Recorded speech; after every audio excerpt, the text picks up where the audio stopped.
আজি জুবিন প্ৰসংগত সদনত বিৰোধীক তুলাধুনা মুখ্যমন্ত্ৰী ডক্টৰ হিমন্ত বিশ্ব শৰ্মাৰ মায়াবিনী বনাম দয়াবিনীৰ প্ৰসংগৰে বিৰোধীক সমালোচনা কৰা দেখিবলৈ পোৱা গ'ল মুখ্যমন্ত্ৰী ডক্টৰ হিমন্ত বিশ্ব শৰ্মাই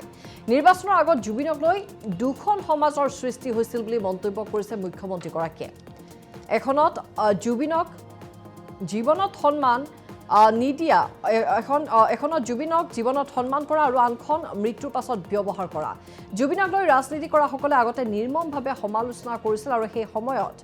ব্যক্তিগতভাৱে মই জুবিনৰ কাষত থিয় হৈছিল নিৰ্বাচনত অসমৰ ৰাইজে জুবিনক লৈ কৰা ৰাজনীতিৰ উত্তৰ দিলে বুলি বিৰোধীক সমালোচনা কৰিছে মুখ্যমন্ত্ৰী ডক্টৰ হিমন্ত বিশ্ব শৰ্মাই নিৰ্বাচনৰ আগত আৰু এটা বিতৰ্ক আৰম্ভ কৰা হৈছিল মায়াবিনী আৰু দয়াবিনী জুবিন গাৰ্গ আমাৰ হিয়াৰ আমঠু আছিল জুবিনৰ মায়াবিনীয়ে অজস্ৰ অসমীয়াক ৰোমাঞ্চিত কৰে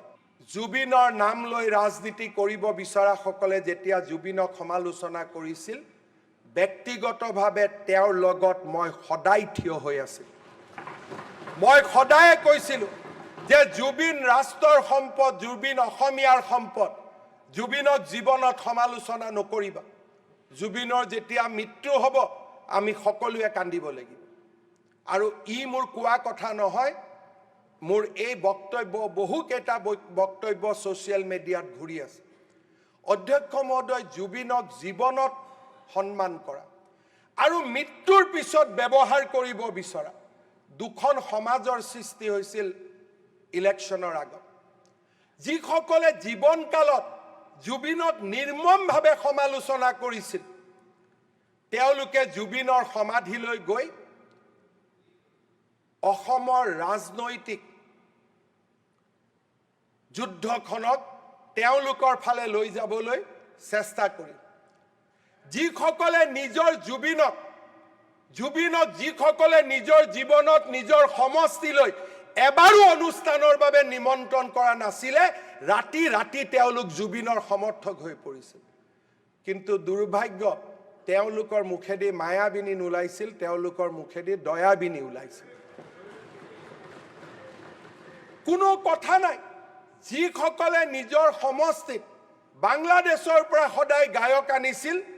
ৰাতি ৰাতি তেওঁলোক জুবিন গাৰ্গৰ সমৰ্থক হৈ পৰিল অধ্যক্ষ মহোদয় আপুনি বৰপেটাত ৰাজনীতি কৰে বৰপেটাৰ বহু অঞ্চলত যোৱা 30 বছৰত এবাৰো জুবিন গাৰ্গৰ অনুষ্ঠানটো হোৱা নাছিল তাৰ পৰা বাছে বাছে মানুহ জুবিনৰ সমাধিলৈ আহিব আৰম্ভ কৰিলে জুবিনৰ সমাধিলৈ আহিবলৈ আৰম্ভ কৰিলে আমি মায়াবিনীবিলাক কৰবাত পিছুৱাই গ'লো দয়াবিনীবিলাক আগুৱাই গ'ল ইলেকশ্যন মেনিফেষ্টত জুবিন গাৰ্গক লৈ আহিলে ইলেকশ্যন মেনিফেষ্টত জুবিন গাৰ্গক লৈ আহিলে আৰু অধ্যক্ষ মহোদয় আপুনি আচৰিত হ'ব ইলেকশ্যনৰ দিনা যে ইলেকশ্যনৰ টেবুল সেই টেবুলৰ সন্মুখত জুবিন গাৰ্গৰ ফটো লগাই দিয়া